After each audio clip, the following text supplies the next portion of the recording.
This is the STV News, our top story this lunchtime. The carers of a missing woman are to appear in court. Good afternoon.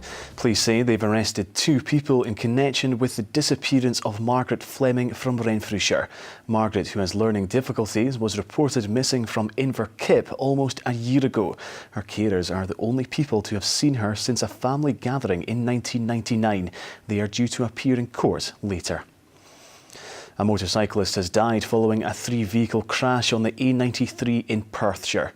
The 56-year-old is believed to have died at the scene of the crash near Guildstown yesterday afternoon.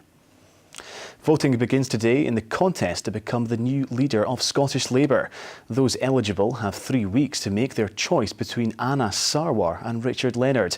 The contest is taking place after Kezia Dugdale suddenly quit the job in August after 2 years in charge.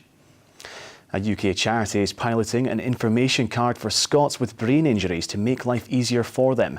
The brain injury ID card from Headway will allow users to easily tell other members of the public about their condition, even if they have communication problems. Survivors say they face social injustices on a daily basis. It's like you can go into any shop and people will go, "A person is drunk," because you're staggering all over the place. And then when you hand your card out, they'll understand, or hopefully they'll understand then. You know what I mean? Today marks the 50th anniversary of the 1967 Abortion Act. The bill was passed after much debate and came into effect 6 months later. Although it was revolutionary, it still divides opinion today. Whatever side you fall in, and it's a very divisive topic, this 1967 Act is, I think, a hugely revolutionary piece of legislation, and it's one that's basically survived to the present. So still there are people who think it didn't go far enough, people who think it's a great thing, and people who think it's one of the worst things that's happened in this country in the 20th century. Football now, and Graham Murty admits he didn't expect to be appointed Rangers caretaker for a second time and concedes the squad is unsure about itself following the sacking of Pedro Caixinha. A little bit unsure of themselves, perhaps, because obviously there's uncertainty around after these things happen. But they're professional athletes.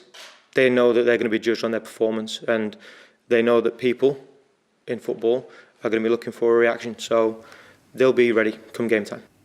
Here's the weather.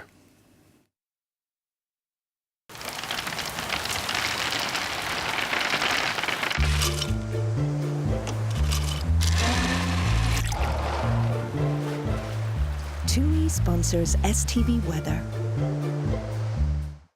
Hello, we've had some lovely weather to start Friday, a bit chilly, but across the board we've got fine sunshine, a bit of high cloud coming in, but it's still feeling quite cool. The temperature is only around 10 or 11 and a really brisk wind for the far north of Scotland.